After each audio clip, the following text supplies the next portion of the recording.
Kisah dibuka di kota Beijing, tepatnya di tahun 1976. Saat itu, wilayah Tangshan dilanda gempa yang sangat dahsyat. Sebagian penduduk mulai mengungsi dan membangun tenda-tenda di jalanan. Kemudian nampak gadis cilik bernama Angran yang datang bersama kedua orang tuanya. Ibu Angran nyatanya seorang dokter yang hendak menolong korban gempa di sana. Setelah berpamitan dengan Angran dan suaminya, sang ibu dan tim medis lainnya bergegas melakukan evakuasi di sebuah gedung.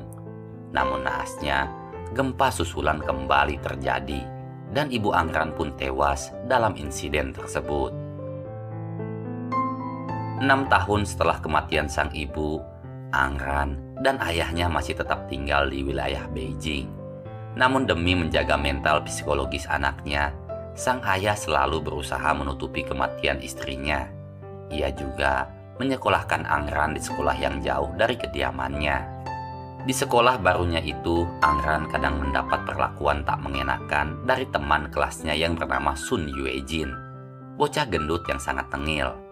Namun untung saja Angran selalu dilindungi oleh salah satu teman kelasnya yang bernama Zhao Yongyuan. Sejak saat itu Yongyuan selalu mengikuti Angran kemanapun. Awalnya, Angran nampak kesal dengan penampilan Yongyuan yang sangatlah lusuh. Keduanya tak pernah saling menyapa satu sama lain. Di tengah cuaca yang begitu dingin, Yongyuan hanya mampu memakai baju dan topi yang sangat lusuh. Melihat kondisi Yongyuan yang menyedihkan, Angran pun mulai bersimpati dan mau menyapanya.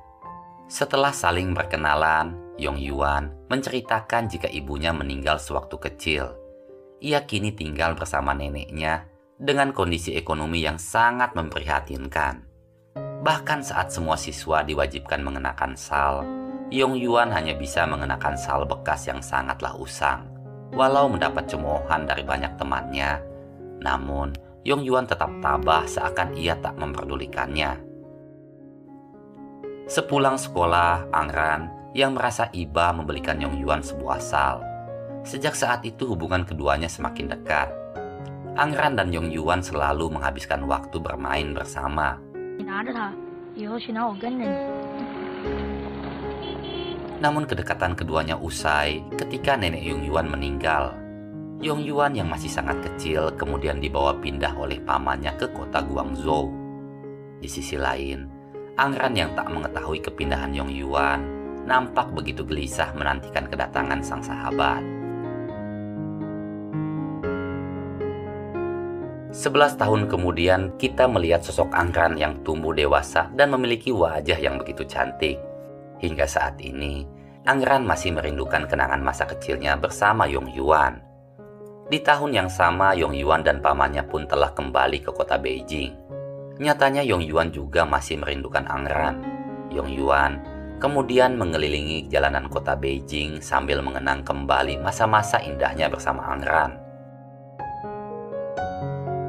Yongyuan dan pamannya kemudian membuka sebuah toko baju, sedangkan Angran melanjutkan kuliah kedokteran sesuai dengan keinginan mendiang ibunya. Angran juga berencana melanjutkan S2-nya di New York. Namun faktanya Angran tak pernah mau meninggalkan kota Beijing, kota yang memiliki begitu banyak kenangan indah di dalamnya. Suatu ketika Angran belanja di toko baju yang tak disangka toko itu milik paman Yongyuan. Yongyuan yang juga ada di sana seketika merasakan getaran jiwa di dalam hatinya. Ia lalu memalingkan wajah dan menatap tajam pada sosok gadis cantik di hadapannya. Dan dalam sekejap, Yongyuan pun langsung mengenali jika gadis cantik itu adalah Angran, sosok gadis yang begitu ia idam-idamkan. Yongyuan membuntuti Angran hingga ke kampus. Kebetulan saat itu Yongyuan melihat salah satu dosen yang sedang menggoda Angran. Walaupun Angran sudah bersikap dingin, namun sang dosen tetap menggodanya. Puncaknya, ketika Angran hendak pulang, sang dosen kembali memaksa Angran untuk menerima cintanya. Yongyuan yang sudah mengintai di balik pepohonan, seketika langsung melempari sang dosen dengan buah yang ada di hadapannya. Walaupun sudah 11 tahun tak jumpa, namun dalam sekejap Angran langsung mengenali Yongyuan.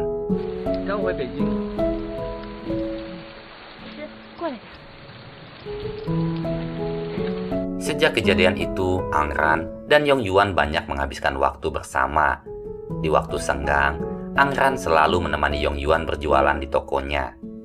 Saat malam, Yong Yuan mengajak Angran menonton sebuah konser musik. Di sana juga keduanya bertemu dengan teman masa kecil mereka, yaitu Sun Yuejin, si bocah gendut yang dulunya suka mengganggu Angran. Namun kini Yuejin telah berubah menjadi pribadi yang jauh lebih baik. Malam itu mereka nampak menikmati suasana yang ada. Di tengah lantunan sebuah lagu romantis, Yong Yuan dan Angran tiba-tiba saling menatap, seakan keduanya mulai merasakan getaran cinta di dalam jiwa. Keesokan pagi, Angran mengunjungi kediaman Yong Yuan. Angran lalu menunjukkan 2 koin yang pernah diberikan Yong Yuan sewaktu kecil. Hal itu menandakan jika Yong Yuan begitu spesial di matanya. Yong Yuan lantas mengambil 1 koin dan meminta Angran untuk menyimpan yang satunya. Setelah itu, Yong Yuan pun terbawa suasana dan mencoba mencium Angran. Namun Angran yang belum siap malah menolak dan meninggalkan Yong Yuan begitu saja.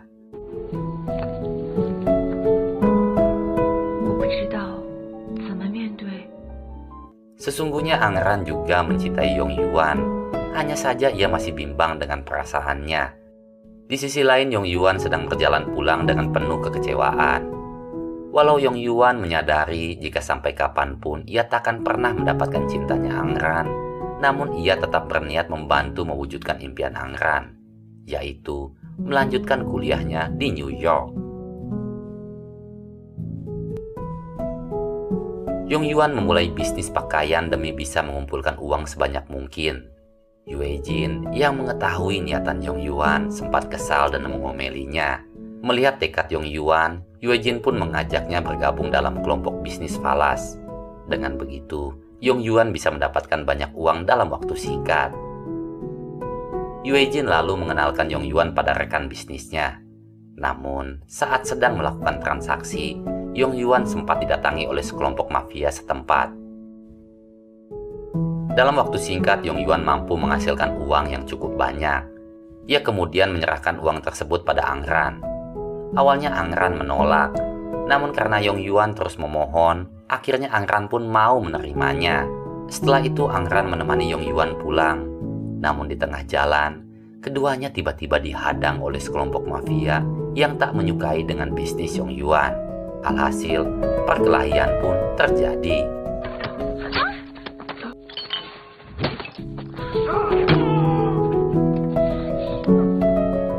Untungnya Angran dan Yong Yuan berhasil selamat dengan bersembunyi di dalam kampus. Sambil mengobati luka Yong Yuan, Angran tiba-tiba menatap dengan tatapan penuh kerinduan. Lalu di tengah heningnya malam, mereka pun lantas melampiaskan dahaga cinta dengan bermain kuda-kudaan. Sehabis itu Angran memberitahu Yong Yuan jika ia tak ingin melanjutkan kuliahnya. Yang ia ingin hanyalah hidup bahagia bersama Yong Yuan. Dengan begitu Angran meminta Yong Yuan menjemputnya di halte bus esok malam. Esok malamnya Angran menunggu kedatangan Yong Yuan di tengah guyuran hujan yang sangat lebat. Setelah lama menunggu, nyatanya Yuejin lah yang datang menemui Angran. Yuejin bilang jika Yong Yuan tak akan mungkin datang. Yong Yuan sebenarnya tak pernah mencintai Angran dan telah memiliki wanita lain. Mendengar ucapan Yuejin, hati Angran pun seketika hancur. Faktanya saat Yong Yuan hendak menemui Angran, ia terlibat perkelahian yang hampir menewaskan seseorang. Yong Yuan kemudian ditangkap dan dimasukkan ke dalam sel. Saat itu, Yong Yuan sempat memohon pada petugas polisi agar diberikan waktu 1 jam untuk bisa menemui Angran. Namun sayang petugas polisi itu tak mengizinkannya. Scene berlanjut ke tahun 1993. Kini Angran telah melanjutkan kuliahnya di New York. Ia bekerja paruh waktu sebagai tukang cuci piring di sebuah restoran Cina. Saat sedang bekerja, Angran tiba-tiba jatuh pingsan dan dibawa ke rumah sakit setempat. Setelah dilakukan pemeriksaan, Angran dinyatakan mengalami keguguran. Jadi sebelum Angran ke New York, sebenarnya ia sedang mengandung anak dari Yong Yuan. Di waktu yang sama, Angran dijenguk oleh teman lelakinya yang berniat untuk merawat Angran. Dan lelaki itu bernama Michael. 3 tahun berlalu, Yong Yuan kini telah bebas dan sukses menjadi seorang pengusaha kenamaan. Yong Yuan mampu mengekspor pakaiannya ke berbagai negara di dunia. Kini, Yong Yuan yang ditemani Yue Jin sebagai asistennya hendak menuju Amerika untuk menjalin kerjasama dengan salah satu perusahaan di sana. Di sisi lain, kehidupan Angran dan Michael sangatlah pas-pasan.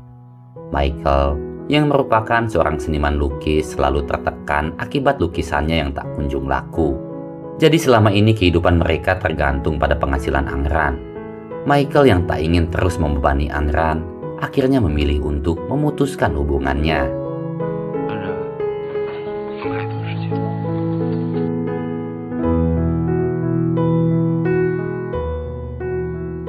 Setelah lulus kuliah, Angran mulai mengajukan lamaran ke berbagai perusahaan. Namun karena kemampuan bahasa Inggrisnya yang tak cukup bagus, Angran selalu gagal dalam sesi interview. Berbanding terbalik dengan Yong Yuan yang kini begitu fasih dalam berbahasa Inggris. Ketika diundang ke sebuah pameran seni, tanpa sengaja, Yong Yuan melihat potongan lukisan wajah Angran yang tersimpan di dalam gudang. Yong Yuan lantas mengambil lukisan itu dan bersedia membelinya dengan harga yang sangat tinggi, asalkan ia bisa dipertemukan dengan pelukisnya. Setelah mengetahui alamat tempat tinggalnya Michael, Yong Yuan pun langsung mendatanginya. Dan saat Yong Yuan memberitahu namanya, Michael seketika langsung mengetahui tujuan kedatangan Yong Yuan. Setelah itu, ia pun langsung memberitahukan alamat tempat tinggalnya Angran. Setelah sekian lama, akhirnya Yong Yuan dan Angran kembali dipertemukan. Namun Angran yang sudah terlanjur kecewa menanggapi kedatangan Yong Yuan dengan dingin. Angran mengatakan jika semuanya sudah terlambat, tak ada yang perlu dijelaskan lagi. Setelah itu, Angran pun mengusir Yong Yuan pulang. Yong Yuan tak ingin menyerah begitu saja. Keesokan pagi, Yong Yuan yang mengetahui jika Angran bekerja sebagai pemandu wisata, sengaja menghubungi pihak travel agent dan meminta Angran menjadi pemandu wisatanya. Karena tuntutan pekerjaan, Angran pun terpaksa menyanggupinya. Angran kemudian memandu Yong Yuan ke berbagai destinasi wisata, salah satunya Jembatan Cinta. Di sana Yong Yuan sempat menuliskan impiannya di dinding jembatan itu. Di sepanjang perjalanan, Yong Yuan berulang kali meminta maaf dan membujuk Angran untuk kembali bersamanya ke Beijing. Namun Angran lagi-lagi menolak sambil mengatakan jika waktu tak mungkin bisa diputar kembali. Cintanya pada Yong Yuan di masa lalu kini hanyalah tinggal sebuah kenangan semu.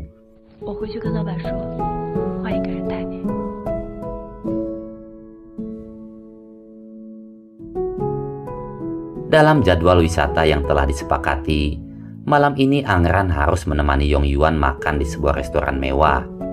Angran yang tak ingin lagi berhubungan dengan Yong Yuan, kemudian menemui bosnya dan meminta agar tugasnya digantikan oleh pegawai lain. Namun karena sang bos terus memaksa, Angran pun akhirnya patuh dan bersedia melanjutkan tugasnya. Malamnya Angran dengan penampilan yang begitu anggun datang menemui Yong Yuan di sebuah restoran yang sangat mewah. Di sana juga ada Yue Jin yang ditemani oleh kekasihnya. Sambil menunggu hidangan disajikan, Yue Jin membuka perbincangan tentang masa lalu mereka di Beijing. Di waktu yang sama, Yong Yuan juga mengungkapkan isi hatinya pada Angran. Namun, di mata Angran semua ini hanyalah siasat Yong Yuan yang ingin memamerkan kesuksesannya. Mendengar ucapan Yong Yuan, Angran seketika meninggalkan restoran dengan tangisan di wajahnya. Yong Yuan tak tinggal diam. Ia kemudian mengejar Angran dan kembali mengungkapkan isi hatinya. Saat itulah Angran seakan tak kuasa membendung getaran cinta di dalam jiwa. Keduanya kemudian berjumbu dan menghabiskan malam dengan bermain kuda-kudaan. Angran terbangun di pagi hari dengan senyum kebahagiaan. Yong Yuan benar-benar bisa memperlakukan Angran dengan begitu spesial. Ia menyiapkan sarapan dengan tatapan dan senyuman yang terpancar di wajahnya. di mana hal itu membuat Angran merasakan kebahagiaan yang begitu mendalam. Keduanya lantas bermanja-manjaan seakan dunia ini milik berdua. Di waktu yang sama, terdengar seseorang mengetuk pintu. Angran pun bergegas membukanya. Tak disangka itu adalah Michael yang datang sambil membawa bunga di genggaman tangannya. Saat itu Michael berniat mengajak Angran balikan. Namun saat ia melihat keberadaan Yong Yuan, seketika hatinya pun hancur dan langsung meninggalkan tempat itu. Naasnya, dalam perjalanan pulang, Michael mengalami kecelakaan yang sangat fatal. Michael terbaring koma dan divonis mengalami cacat permanen. Di sana juga nampak Angran yang setia siang dan malam menjaga Michael. Tak lama kemudian, Yong Yuan datang untuk menjenguk Michael. Yong Yuan mencoba menenangkan Angran sambil menjanjikan jika Michael akan ditangani oleh dokter terbaik. Namun Angran yang sudah diselimuti rasa bersalah, berniat untuk menjaga Michael sepanjang hidupnya. Angran juga memohon agar Yong Yuan meninggalkannya. Walau begitu pedih, namun bagi Angran inilah jalan terbaik bagi ia, Michael, dan juga Yong Yuan.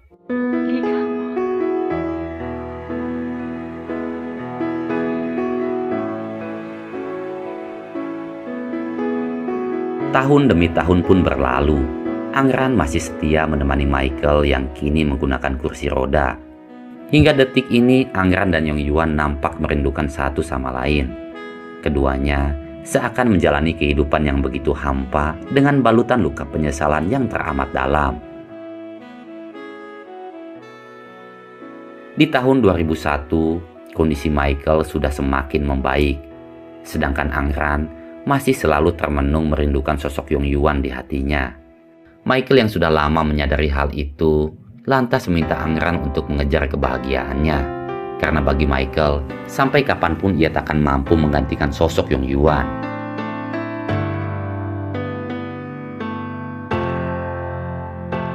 Setelah kepergian Michael, Angran mencoba menikmati hidup dalam kesendiriannya. Saat mengunjungi jembatan cinta, tak sengaja Angran mendapati tulisan Yong Yuan, di mana tulisan itu mengungkapkan perasaan cintanya pada Angran. Momen itu membuat Angran sadar jika Yong Yuan lah kebahagiaan dalam hidupnya. Angran lalu menelpon Yong Yuan dan mengatakan jika dirinya akan menyusul Yong Yuan ke Beijing. Yong Yuan tentu saja begitu senang.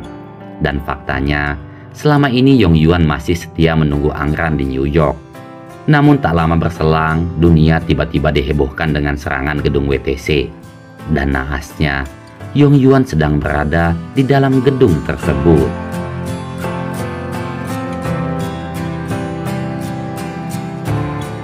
Yong Yuan dinyatakan tewas dalam insiden tersebut. Angran pun kini hanya bisa menjalani hidupnya dengan penuh penyesalan, di mana ia telah menyia-nyiakan pengorbanan dan ketulusan cinta Yong Yuan. Hingga kemudian, film pun selesai. Hikmah yang bisa kita ambil dalam film ini adalah jangan pernah mengorbankan cinta karena keegoisan dan rasa simpati semata. Ingatlah bahwa cinta harus diperjuangkan, bukan untuk dikorbankan. Jangan sampai penyesalanlah yang akan menyambut kita di masa depan. Ya, terima kasih buat kalian semua yang sudah meluangkan waktu untuk menonton video ini. Saya Joni pamit pulang, wassalam dan sampai jumpa lagi. Bye-bye.